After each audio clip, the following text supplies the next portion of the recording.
আমরা অনেকেই চুল পড়ার সমস্যায় ভুগছি। তো এই সমস্যা থেকে বের হয়ে আসার জন্য কিন্তু এর কারণটা কি, আসলে কি কারণে চুলটা পড়ছে, এটা ফাইন্ড আউট করা খুব জরুরি। এটা যদি আমরা বের করে নিতে পারি তাহলে কিন্তু আমরা খুব সহজেই ইনশাল্লাহ চুল পড়ার সমস্যা থেকে আশা করছি যে আমরা অনেকটা ওভারকাম করতে পারবো। তো এক্ষেত্রে আমি বলবো যে চুল যেহেতু প্রোটিন দিয়ে তৈরি, কেরাটিন নামক এক প্রোটিন, এই জন্য আপনাকে আগে দেখতে হবে যে আপনি প্রোটিনটা ঠিকমতো খাচ্ছেন কিনা। প্রোটিনের যদি খাওয়ার ঘাটতি থাকে এবং আপনার যদি চুল বেশি পড়ছে, তাহলে আপনি প্রোটিনটা খাওয়া শুরু করে দেন বেশি করে। আশা করি যে আপনার চুল পড়াটা অনেকটাই কমে যাবে। আচ্ছা, এরপরে হচ্ছে আপনি, আমরা জানি যে পানি কিন্তু প্রত্যেকটা জায়গায় জায়গায় আমাদের শরীরের পানির প্রয়োজন। তো পানি যদি কম খান, এক পর্যায়ে কিন্তু আপনার চুলগুলো মরে যাবে, চুলটা শুকনো হয়ে যাবে, পড়ে যাবে।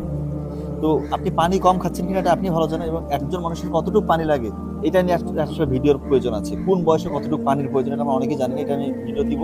কিন্তু আসলে পানিটা আপনি পর্যাপ্ত খাওয়ার চেষ্টা করেন, তাহলে আপনি অনেকটাই দেখবেন যে চুল পড়ার সমস্যা কেটে গিয়েছে। আচ্ছা, এরপর হচ্ছে চুলের যে গোড়াটা, স্কাল্প, এই জায়গাটাতে নারকেল তেল বা হচ্ছে অলিভ অয়েল, এই জাতীয় তেলগুলো দিয়ে প্রতিদিন কিন্তু 1-2 বার একটু ভালো মতো ম্যাসেজ করতে হবে, তাহলে কিন্তু আপনার গ্রোথটা ভালো হবে। ঠিক আছে, এরপরে ভিটামিন বি এবং বায়োটিন, স্পেশালি আমি বললাম B7, যেটা এটা আপনি খেয়ে দেখতে পারেন। আপনার যদি চুল পড়ার সমস্যা থাকে, আপনি বায়োটিনটা, বাজারে কিন্তু বায়োটিন ভিটামিন B7-এর অনেকগুলো ওষুধ আছে, এটা আপনি প্রতিদিন খেয়ে দেখতে পারেন। আশা করি একটু উপকার পাবেন। সব থেকে যেটা ইম্পর্টেন্ট আমার কাছে মনে হয়েছে সেটা হচ্ছে, কেউ যদি দীর্ঘদিন স্ট্রেসে থাকে, তাহলে চুল একটা জন্ম নেওয়া শুরুর থেকে শেষ পর্যন্ত, মৃত্যু হওয়া পর্যন্ত, তার কিন্তু 3টা স্টেজ: অ্যানাজেন, ক্যাটাজেন, টেলোজেন।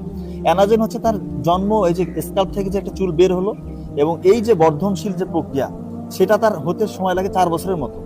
এবং টেলোজেন স্টেজে পৌঁছতে 6 বছরের মতো সময় লাগে। কেউ যদি দীর্ঘদিন স্টেজে থাকে, তার টেলোজেন স্টেজ খুব দ্রুত শুরু হয় এবং অনেক বেশি তার চুল পড়তে থাকে। তার মানে আপনাকে স্টেজ থেকে বেরিয়ে আসতে হবে, তাহলে আপনি ইনশাল্লাহ, এটাকে বলা হয় টেলোজেন ইফ্লুভিয়াম, এই রোগটা থেকে আপনি মুক্তি পাবেন। ইনশাল্লাহ দেখবেন যে আপনার চুল পড়া অনেকটা কমে